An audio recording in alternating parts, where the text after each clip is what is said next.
Hey everyone, I'm back again. Please support us by subscribing and leaving a like, since we got a strike before. Thank you so much, and enjoy the video. The story begins with a man obsessed with finding someone who had been hiding for a long time. When he finally managed to break into that person's hideout, he wanted to prove that the world had fallen into apocalypse, and that society was no longer civilized. A blonde girl with green eyes tried to justify herself, saying that she was weak and could only rely on the strong, believing she shouldn't be blamed for it. That was when she was struck with full force. 28 weeks after the beginning of the global freeze, humanity was practically buried under ice. A visibly exhausted man walked through a frozen alley. Another man arrived at the place, believing that the area had not yet been explored. Food, fuel, and any other kind of resource had become rare and almost incomprehensible. As he walked, he thought the thick layer of ice was solid enough to step on. But suddenly an earthquake shook the region. That frozen world seemed like God's own warning, showing just how fragile human civilization was. As fragile as thin ice that could break at any moment. A massive crater opened, and the man fell into it, believing that at that rate he would die. With a pickaxe in his hands,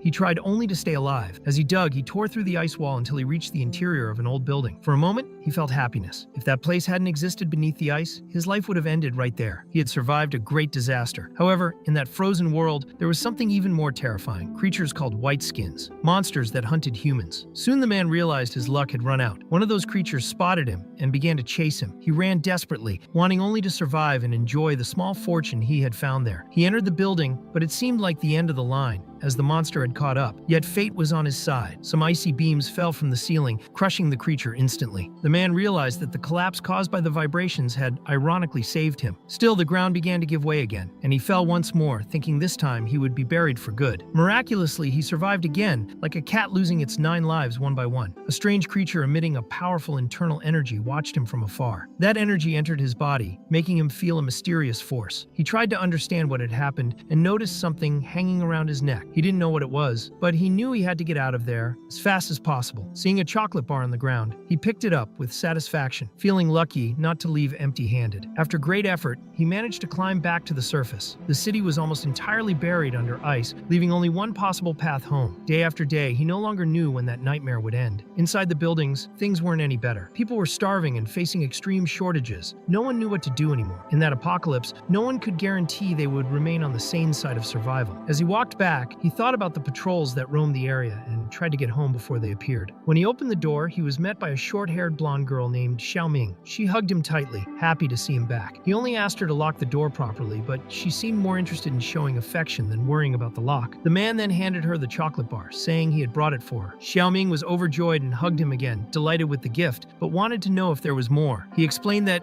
it was the only one he had found and that he had nearly been eaten by a monster to get it. He asked her to eat it with gratitude. Annoyed, she thought it wasn't enough. The man lit a small fire, unsure of what to do. It had been days since he'd found real food. He looked at some seeds he had saved and wondered if he should eat them that day, but hesitated. The crops they had tried to grow weren't ready yet. If they ate the seeds, they might lose their last hope. At this rate, everyone would go mad. He thought that if the monster's meat weren't poisonous, no one would have to starve. At least there was one upside. Their meat made good fuel. In that deadly cold, that was enough to survive. Suddenly, the man realized it was Valentine's Day and couldn't believe he had forgotten. He tried to apologize to Xiaoming, but noticed she was no longer there. The door slammed shut, and he was sure she had gone out. Curious and worried, he went to see what she was doing outside. As soon as he approached, he was struck in the face with an iron bar. The blow made him bleed heavily and fall to the ground, dazed, not understanding why. While he was still lying there, he heard a sarcastic voice wishing him Merry Christmas. In front of him, Xiaoming was embracing another man, showing she was betraying him without remorse. Shocked, the man tried to understand why she had done it, and why she was with Luo Daolong. Xiaoming seemed indignant at his audacity to question her. She was furious that he had brought only one chocolate bar, thinking that was all she deserved. She believed he had lied to her, his own girlfriend, and despised his simplicity. Luo Daolong watched the scene with an ironic smile. He said he pitied the man but needed to give him some advice.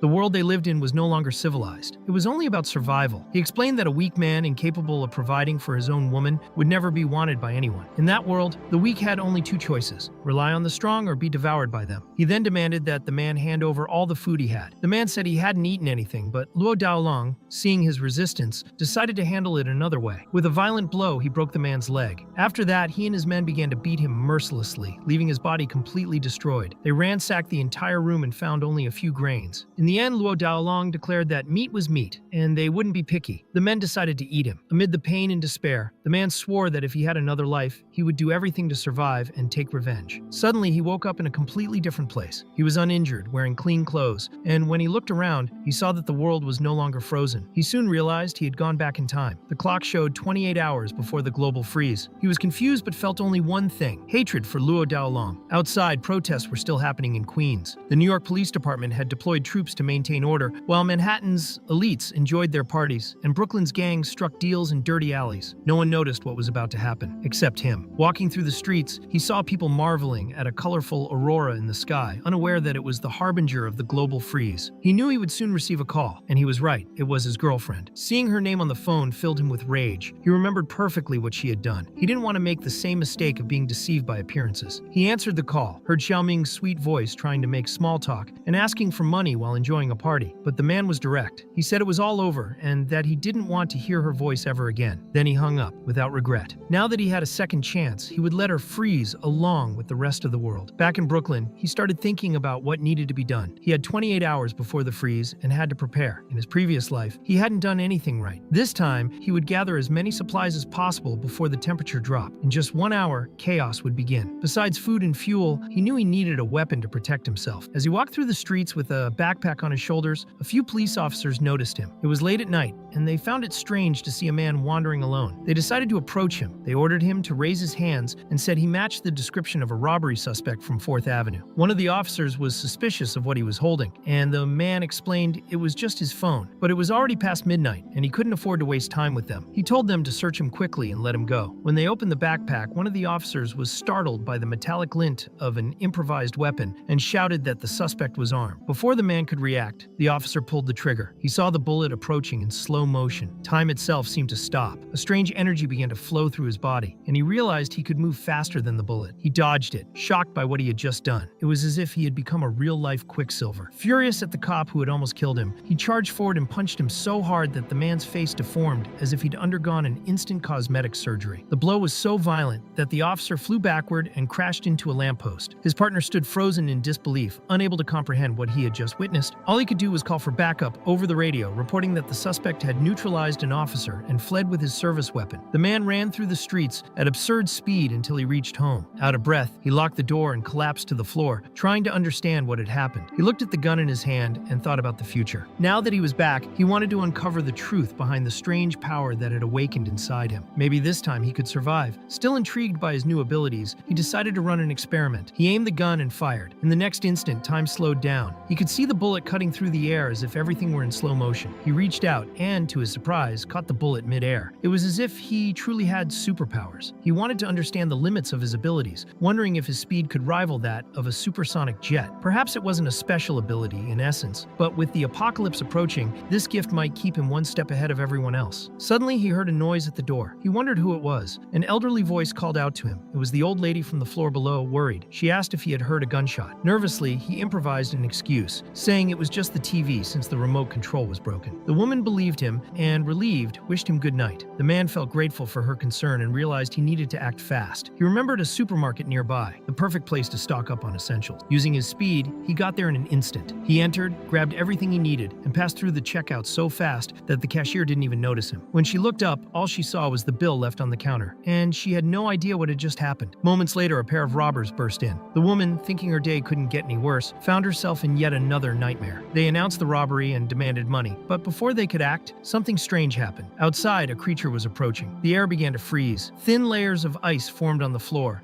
and the robber's breath came out in white clouds. It was a white-skinned monster. They tried to shoot it, but the bullets had no effect. The creature lunged at them, tearing them apart with ease. The terrified cashier, instead of running, began live-streaming the whole thing, shocking the police who watched the footage in disbelief. Moments later, an emergency message appeared on screens and cell phones. The Department of Homeland Security was issuing a warning about a cold wave of unknown origin. All residents were instructed to seal doors and windows and keep warm. The freeze had begun, and it started in Brooklyn. While panic spread among the people, the protagonist was securing his shelter. He wouldn't repeat the same mistakes from his past life. He prepared everything to withstand the coming cold. Meanwhile, Luo Daolong, elsewhere in the city, was torturing a man to extract information. Even though the victim was innocent, he was mutilated. Daolong cut off his fingers and kept them as macabre trophies. Then he ordered the body to be thrown into the boiler. The device exploded shortly afterward. At the same time, the protagonist had finished setting up his shelves for growing and storing supplies. The stockpile would keep him alive for a while, but not long enough. enough. He knew self-sufficiency was the only way to survive. He would create a completely sealed and sustainable room. It had been an hour since the freeze began and he needed to move faster. That was when there was another knock at his door. Two security guards appeared to check if he had seen the alert. They said the building's heating system had failed and that they needed to ensure everyone's safety. The man remembered something similar from his previous life. He had tried to fix the heating before, but it had been beyond repair. He wouldn't let it happen again. He raced up the stairs toward the boiler room. When he arrived, he noticed something strange. The place was far too cold, and a blue liquid was seeping across the floor. Before he could react, a white-skinned monster appeared and tore one of the guards apart. The protagonist was shocked. He couldn't understand how such a creature had appeared so soon. The second guard was about to die, but the man activated his speed and pulled him away at the last second. The door was open, and he decided to run for it. However, the monster managed to keep up with him, which sent him into a panic. He realized it was because he was still carrying the old man in his arms. He threw the man through the doorway to save him, and noticed that as he did so, his speed increased dramatically. Even so, something strange happened. When he hurled the man outside, an energy similar to his own flared around him. That made the protagonist wonder if his ability could somehow be transferred. Looking at the wreckage and recalling his past life, he understood that humans stood no chance against those creatures. But now, maybe, he could hunt them instead. He picked up a stone from the floor and hurled it with all his strength. The projectile cut through the air like a cannon shot. He then understood his theory. His ability only worked when there was stored energy in the target, allowing him to accelerate objects, or even himself. The kinetic energy increased exponentially. Even an ordinary rock, when accelerated enough, could have the destructive power of a war weapon. But a new problem emerged. He realized he was bleeding, and his blood was blue. Panic set in. He vomited the same bluish liquid and fainted soon after. When he woke up, he was in a small makeshift infirmary. The old man he had saved had taken care of him. People whispered that the young man must have been poisoned. A doctor was called to examine him. She introduced herself as Jo, an unlicensed physician, and began checking his condition. She said his body temperature was only 10 degrees Celsius, something impossible for a living human being. Yet, he was still breathing. When she examined his blood, she noticed that before centrifugation, it looked normal, but afterward, the blue impurities separated clearly. She found it fascinating. It would still take him some time to understand what was happening, so he decided to observe for a while longer. The young man suddenly woke up. Jo told him to stay lying down, but he tried to get up and ended up slipping. The doctor scolded him, then confronted him with a direct question. She wanted to know if he had superpowers. He pretended to laugh, saying that was absurd, but Jo didn't seem to be joking. She said she had witnessed something similar before during a strange incident. Before he could respond, the young man began vomiting the blue liquid again. Alarmed, he realized that his acceleration no longer worked. At that moment, someone banged loudly on the clinic door. Jo tensed up and ordered him not to move or speak, just to do as she said. She told him to close his eyes and remain still, no matter what he heard next. The person knocking on Dr. Cho's door was none other than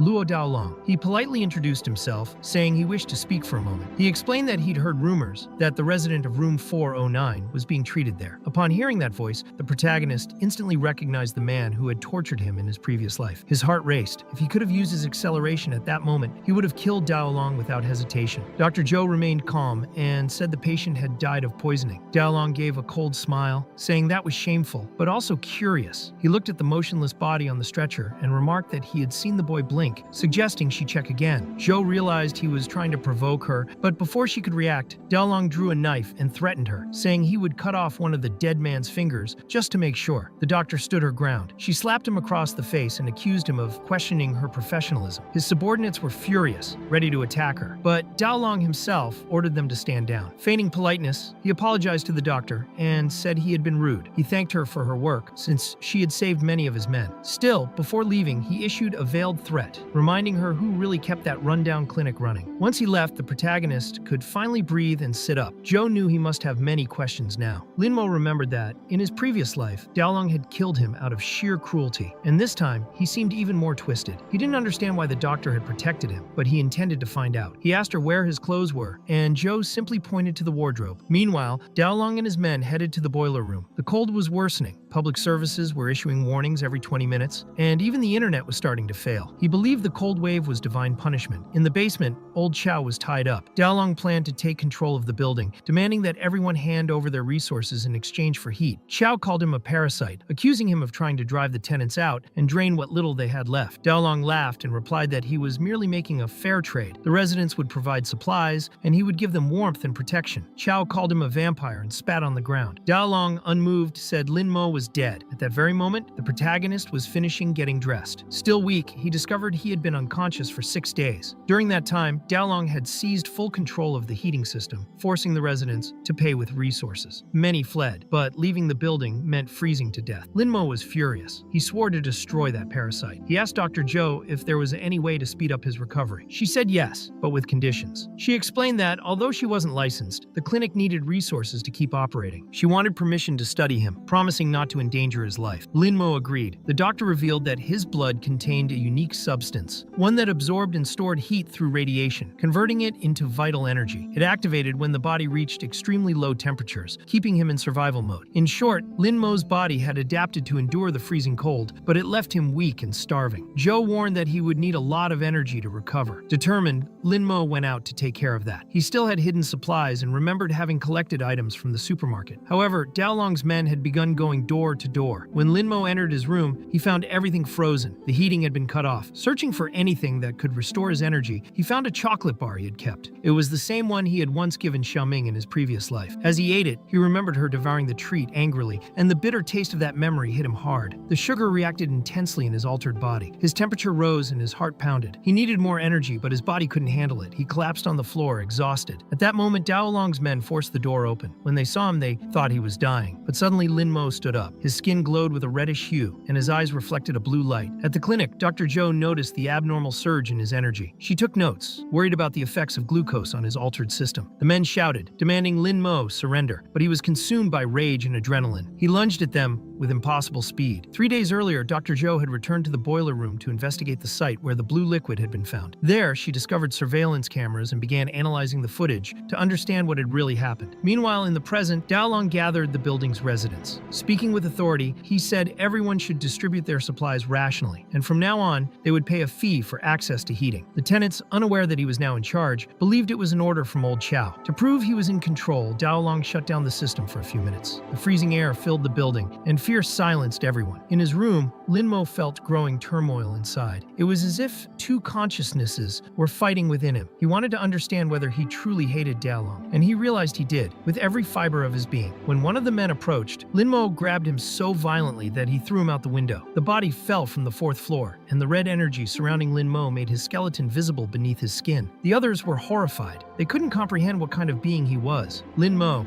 with his super speed restored, dodged their attacks and struck back. One man tried to hit him with a golf club, but Linmo moved so fast that he sliced the attacker in half. At that moment, Xiaoming appeared. Linmo, confused and in a trance, saw her pointing a gun. She fired, but it was just a hallucination. Dr. Zhou had injected him with a dose of insulin to stabilize him. Slowly, he fell to his knees, struggling to breathe. Zhou watched, exhausted. She found it awkward to have to put him to sleep again, but it was necessary. While he rested, she explored the small improvised greenhouse and tasted one of the tomatoes he had grown. She was surprised by the flavor. It could feed many people. Outside, a young woman was walking with her husband. Both were starving. The man searched his pockets and realized that the last chocolate had been given to his daughter that morning. Before they could speak further, a white-skinned monster appeared and attacked the man, tearing him apart in seconds. The woman screamed and ran in desperation, but the monster caught up to her, knocking her down. A blond man from a neighboring building witnessed the scene. He lit a Molotov cocktail and threw it with precision. The fire ignited the creature, which roared in pain from the heat. The woman managed to run to the elevator, but the monster, even while on fire, was still alive and enraged. She pressed the buttons repeatedly, begging for the doors to close before it was too late. The lights in the area turned on, and the white-skinned monster hated the brightness, becoming somewhat disoriented. Out of nowhere, someone started playing Smells Like Teen Spirit by Nirvana, and the monster seemed to hate that sound even more. The woman trying to escape was named Dorothy Perez. As a child, her dream was to become a doctor. Over time, she became a nurse, met Matt, married him, and had a daughter named Maggie. After that, they moved into a new apartment. Everything seemed normal until the world froze suddenly.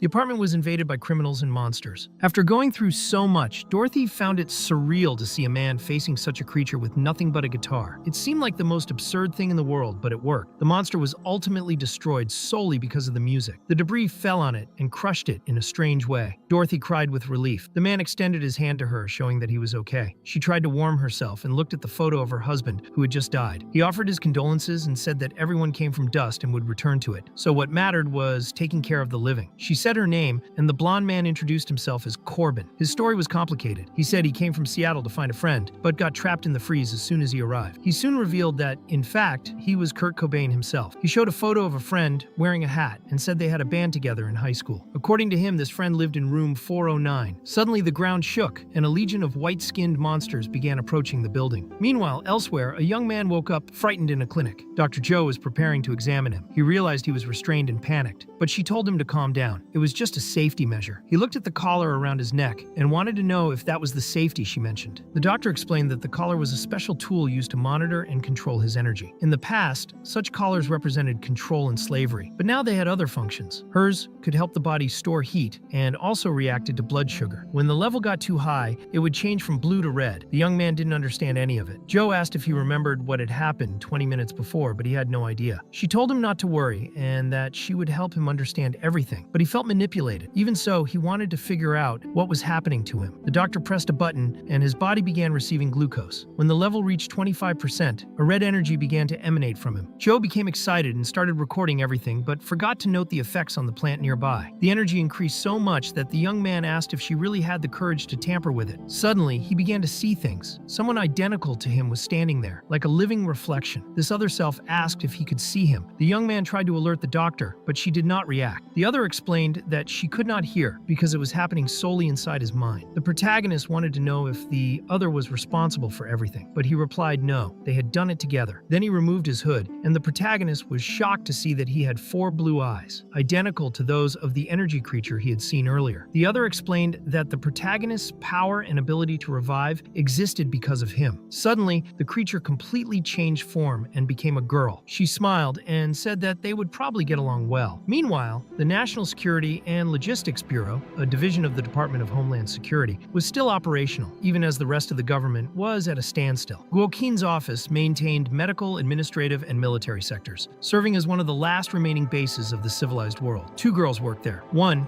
wearing glasses, was already irritated with Barbara Ripley, who kept asking the same questions repeatedly. To make matters worse, the IT department was experiencing system failures, and the chaos outside only worsened. Barbara was head of the biochemical department and an agent of World 4. When they finished what they needed, Barbara handed a report to a bald man who was outraged. He said they had no time to waste. Climate change and cyber attacks had destroyed communications. The front line had been out of contact for 48 hours, and they needed to act. The man believed the war had changed, but Barbara didn't care. She kicked him and said he needed to stop trying to be politically correct. They then went to the biological observation room. Barbara wanted to know if he understood why she was so nervous. The man was shocked by what he saw. It was the body of a white-skinned monster, with clear signs that it had once been human. Something appeared to be trapped around its neck, seeming to be a soldier's body. Barbara believed he had disappeared shortly before the internet went down. When the security personnel found the body, it was already lifeless. Old records revealed it was an agent called Silver Hammer, but 24 hours later, the corpse began transforming into that creature. The team still had CIA data showing that similar monsters had been seen before the freeze. Images showed an attack in a supermarket, where these creatures appeared for the first time. They were nicknamed Empty Shells, and among them was a mysterious man temporarily called Number Zero. Meanwhile, Linmo tried to make sense of what he saw. A being that resembled an insect had just turned into a woman in front of him. She seemed to know that humans get shy around someone of the opposite sex. Linmo thought he was dreaming, but the being said no, they were the same. The creature explained that Linmo could only see her because the doctor had injected enough glucose to activate his consciousness. Everything he saw was a projection within his own mind. Linmo remembered that the doctor said the substance inside him was an alien and wanted to know if the other state meant he was activated. The creature replied that the power came from his blood, and that was what made him strong. Even so, Linmo did not understand why she needed to be inside his body. The being found it amusing and called him a curious baby. Unlike humans, the parasite did not belong to that dimension. Its species needed to lodge inside beings from other dimensions to understand what a dimension was and how it worked. They had no names and could not be defined by anything fixed. Time, as humans understood it, made no sense to them, because for these creatures, time was not linear. From birth, they passed through various dimensions, and this ability was also a prison. Alone, they could not interfere with the matter of any world. They could only exist as parasites and intelligent beings from other dimensions, using their bodies to cross dimensional boundaries. The parasite found it funny how humans would struggle to understand all of this. It said its race also desired names, castles, and time, but could not even interfere with the surrounding surrounding world, preventing them from even proving their existence. The protagonist found all that philosophical explanation hard to understand and began to feel pity for the parasite, thinking it lonely. The parasite laughed, finding it amusing that someone would pity it, and said that, in the end, they were even. He believed that choosing humans as hosts had been a good decision, but soon he delivered bad news. He said that since he had been hiding inside Linmo's body, the young man had become an empty shell. While the two were talking, a horde of white-skinned creatures was already preparing to attack, drawn by the smell of blood and flesh. Linmo wanted to understand what that meant, but the parasite only replied that he would find out at the right time, and that he should remember to seek him out if he needed help. At that moment, time returned to normal. People were screaming and fleeing from the buildings as the white-skinned creatures attacked from all sides. It was a true war between monsters and humans, but the humans couldn't fight back. Amid the chaos, a group of white-skinned creatures invaded the heating room, where some of Luo Daolong's subordinates and old Chao were trapped. He saw the creatures attacking and killing the two young men beside him, sucking the blood from their bodies. Chao realized they hadn't noticed his presence yet, so he broke his own finger to try to free himself. He attempted to run to the security room, where there was an armory, but one of the white-skinned creatures noticed him. Meanwhile, Dr. Zhou was analyzing the lab plants and suspected they were reacting to Linmo's energy, growing faster because of him. The protagonist was still weakened and wanted to be freed, but Zhou said she had already collected all the necessary data. Before they could argue, a loud noise echoed through the corridors, and suddenly a white-skinned creature appeared. The parasite warned that Linmo was an empty shell and grew angry seeing him trapped in that situation, thinking they had already escaped the illusion. Still, it said it wasn't the time to worry about that, because if Linmo didn't act, the doctor would be killed. Linmo reacted as quickly as he could. He grabbed Zhou in his arms and dodged the creature's attack. She was impressed by his agility and, curious, asked what that being was. Linmo replied that he didn't know exactly, but it was dangerous and said he would handle it. Zhou warned him not to overuse his abilities, but he already knew that. He found her techniques strange but useful, even thanking her for helping. She found it odd that he said that at that moment, but before she could respond, he charged at the enemy. More white-skinned creatures began to appear, moving in groups. Zhou took the opportunity to observe the limits of his abilities. Linmo believed he needed to eliminate all of them before running out of strength, but he noticed that these creatures were slow and predictable. He could anticipate their movements and take out several at once. Some even began to retreat in fear. The doctor noticed he had only used about 10% of his energy. She found it impressive and suggested he move more freely. Linmo found it strange that she was monitoring his body, but didn't hesitate. He gathered his strength and delivered a blow so powerful that several white-skinned creatures were sent flying, completely destroyed. Zhou began to question how much he knew about these creatures and asked him to tell her everything he knew. Meanwhile, old Chao, covered in blood, tried to understand what was happening. He had just struck a white-skinned creature with a crowbar and knew that if he hadn't, he would already be dead. He decided he needed to get out before his luck ran out. He received a call, and on the other end, they asked if they should call him Mr. Machete. Afterward, Linmo told the doctor everything he knew, and she realized it was very similar to what she had suspected. When they finished, she only asked for help to close the zipper of her suit, as she was wearing different clothing. She explained that the outfit was a prototype for protection against toxins and infections, and that it needed to be tested now. Zhou believed that after the white-skinned creatures invaded the heating sector, they had probably destroyed everything, and the temperature was dropping rapidly. At that moment, a child appeared and pointed the way they should go. Climbing the stairs, they found several people with food and supplies. The place was dangerous, and the little girl showed Chao's body lying on the ground. Suddenly he moved, frightening everyone. He said he was still alive and wanted to have a drink with Linmo. The girl asked if Zhou was really a doctor and found her suit strange. She asked if she could help the old man, and Zhou replied that she would make an exception and treat him for free. She asked what had happened, and Chao explained that he tried to reach the security room, but the place was overrun by monsters. He tried to escape via the fire escape, but was pursued. During the escape, Luo Daolong appeared and began killing his own people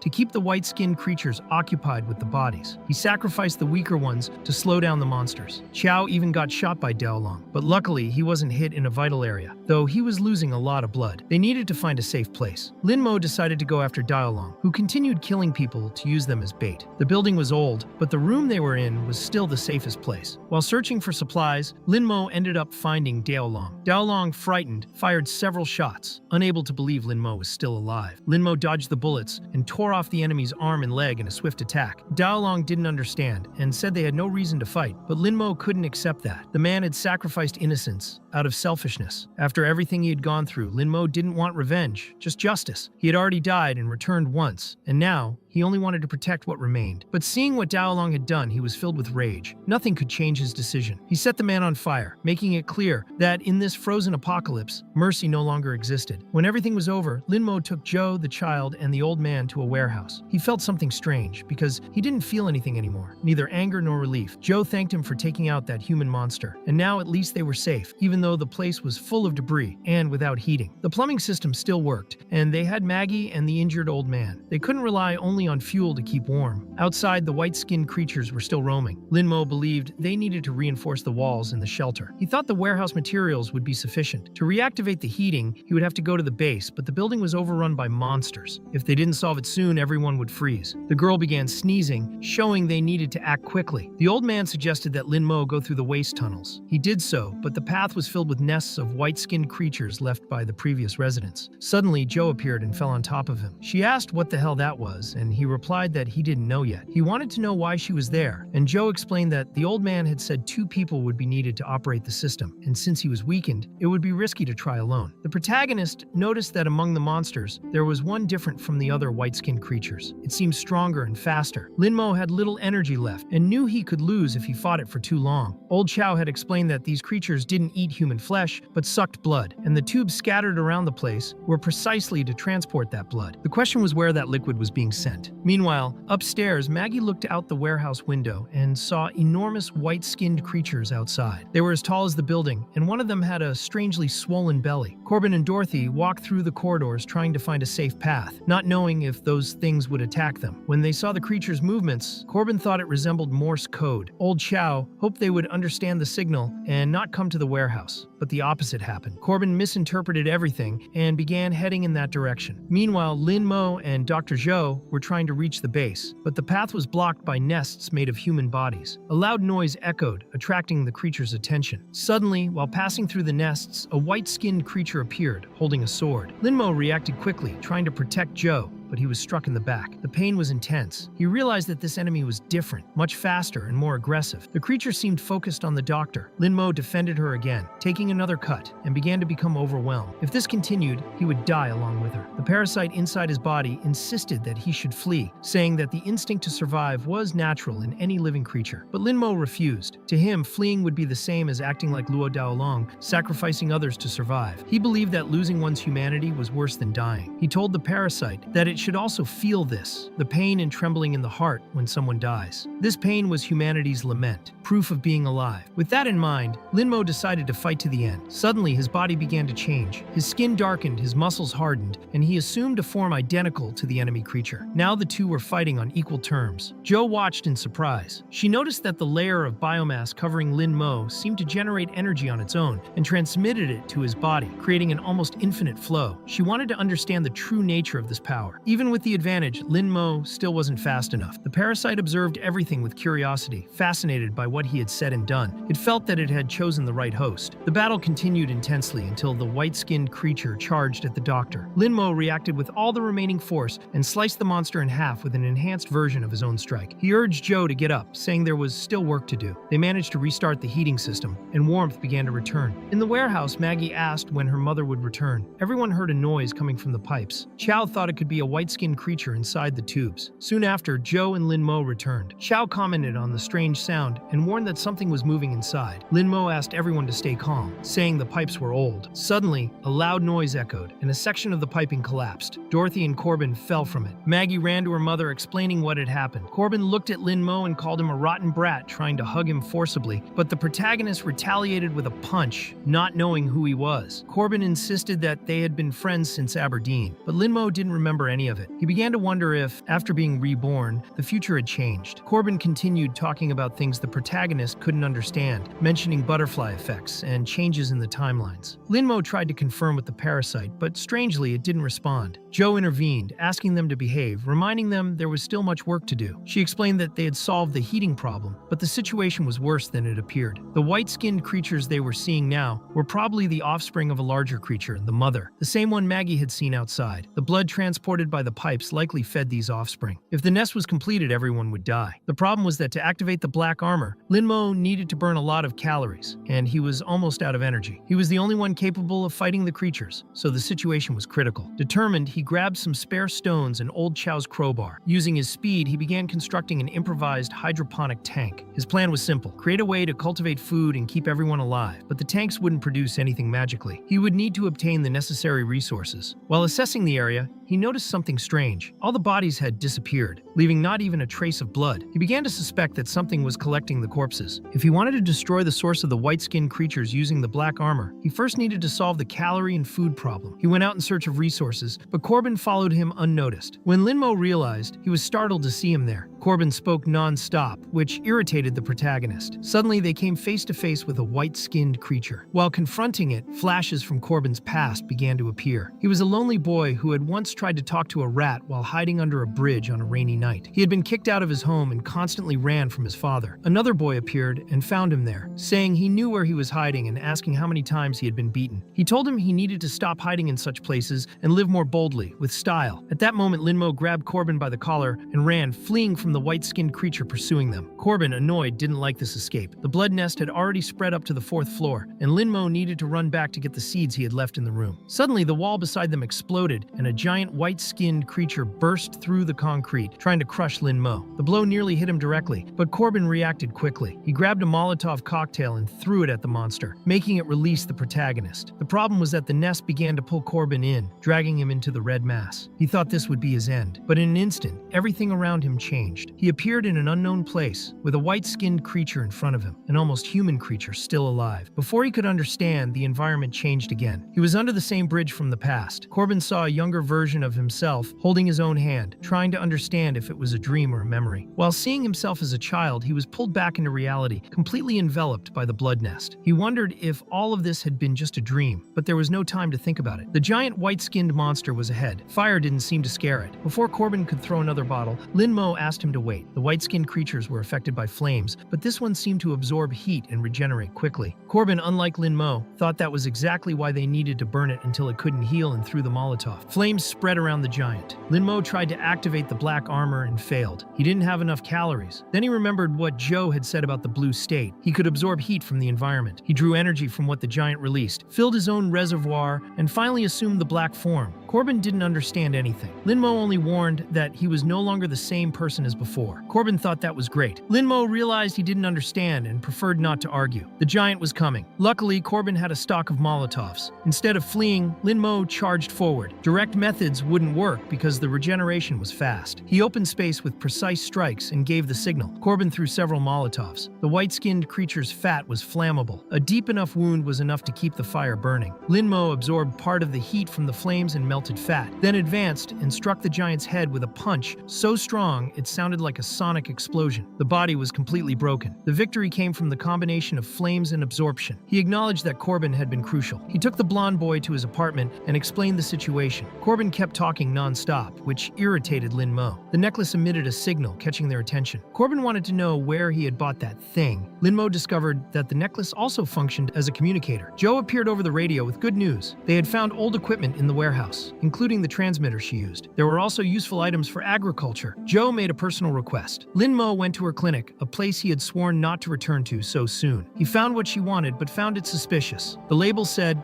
biohazard. He checked the doctor's computer, saw references to a colleague, and realized Joe had been hiding things from him. In the end, they returned to the warehouse. Everything had gone well. Since the building had few accessible floors, Linmo was only able to retrieve some seeds from his own room. Chow wanted to help with the cultivation, but Linmo asked him to rest. He was injured. Joe offered to support the garden. She understood a bit of botany and biochemistry. Later, Linmo spoke privately with Joe. She requested the item. He wanted explanations. He asked who she was. She was surprised he still didn't know. He questioned whether she had requested the item on purpose. He discovered that the vial had been used as bait to bring him to her apartment. Joe revealed her full identity. Joe Shuya, an agent of the Guokin-Jubu Biochemical Security Department. He had only guessed half of it. She opened the box and explained. It was not bait. It was a key to their survival. Since Linmo had already assumed a form very similar to the monsters, she suspected a biological connection. In her hand was a white-skinned energy storage organ. This could confirm the hypothesis. Even outside the body, the tissue still absorbed heat. Its behavior resembled the phenomenon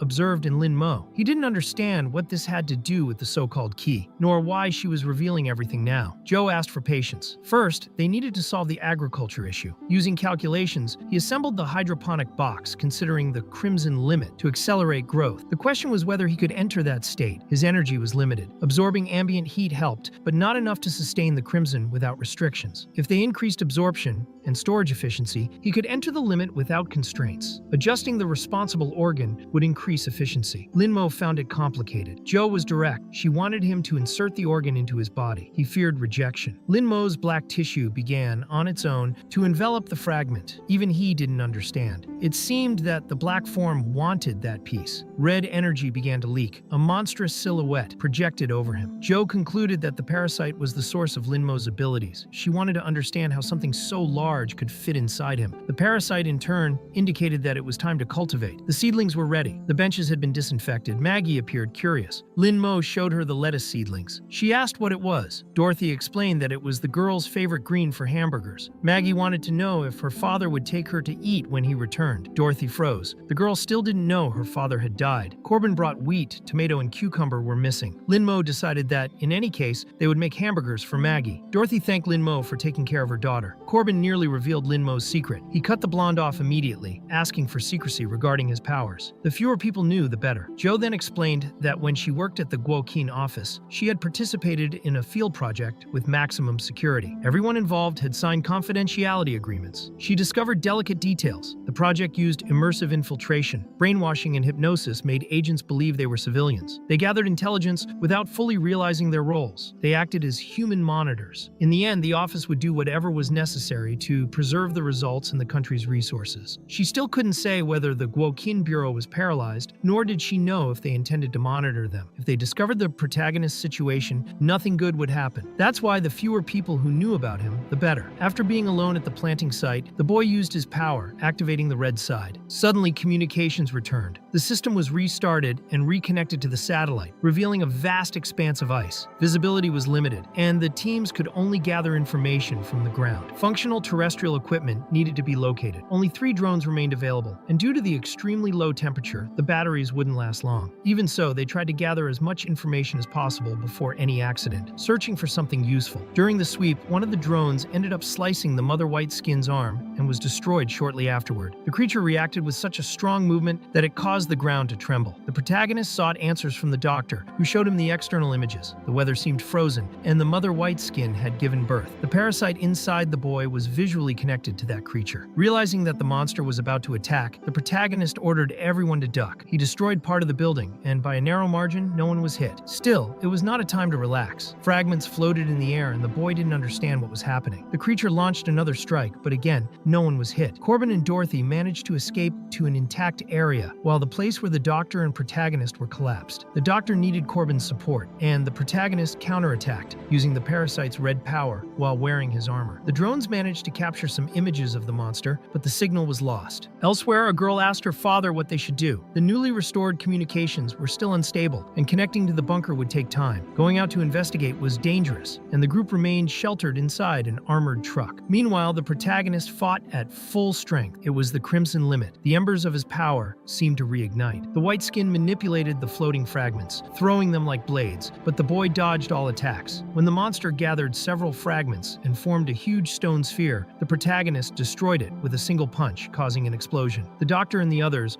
watched the scene, trying to understand what that red energy was. Old Chow believed it might be some kind of angel, because in the end, that being was defeating the monster. The protagonist thought he might be going too far, but the parasite said that with this power, he could control it better. Noticing Lin Mo's expression, the parasite realized that he had many questions. After being fed with the core by the insane woman, the parasite felt revitalized and ready to explain everything. It revealed that the term white skin came from empty skin, a body without soul or consciousness, driven only by the obsession of its past life, much like the protagonist himself. Time for the parasite was not continuous. At the moment of death, it would leave that timeline and enter another, taking only a portion of its consciousness with it. The self left behind would transform into an empty shell, continuing to act by instinct and fragmented memory. Suddenly, everything made sense to the boy. He was in a parallel universe, and this was not a rebirth, but a transmigration between worlds. As the white skin began to regenerate and rise again elsewhere, Barbara and her companion explored the remains of the agent transformed into a monster. Inside a compartment, enrollment, they found a head, precisely the one missing from the creature Lin Mo had faced. The protagonist suspected that the monster could not die. The parasite confirmed that this was a special being and that the boy should ask it directly, but there was no time for that. The creature moved with terrifying speed and manipulated gravity, sucking in the protagonist and draining his vital heat. Seeing Lin Mo in a deplorable state, the parasite decided to act on its own. It left the boy's body, explaining that it could not just watch while its host was destroyed. The second core allowed it to create an independent body. Angered by the energy theft, the parasite attacked the creature, but the white skin blocked it perfectly. The monster prepared another gravitational strike. Aware of the danger, the parasite extracted part of Lin Mo's energy and strengthened itself enough to break the ground with a single motion. It wielded a sword and launched into the confrontation. The white skin responded with a colossal explosion, generating a wave of destruction. At a distance, a woman watched everything through binoculars. She saw that the battlefield was not far away. The parasite wanted Lin Mo to witness it up close, saying that this was the true power of the Black King. His previous fighting style had been a waste. The protagonist was surprised to realize that he possessed previously unknown combat functions. The white skin began producing weapons from its own body. A man observing the events found this interesting, as he had not expected the confrontation to force the appearance of 13 and the Holy Mother. A yellow light emanated from his eyes. He had planned to use the chaos to create an empty body and locate the National Intelligence Bunker, but this unexpected outcome surprised him. Arena beside him believed they should intervene, but the man said that would ruin everything. As a member of the Prophet Society, she still needed to learn patience, as the intelligence network would continue to function even during the apocalypse. He was known as Father Cross. Then, a purple-haired woman appeared, saying the priest was being too serious. Although Irina was young, she needed guidance. This woman was Han Jinyu, and, like the other two,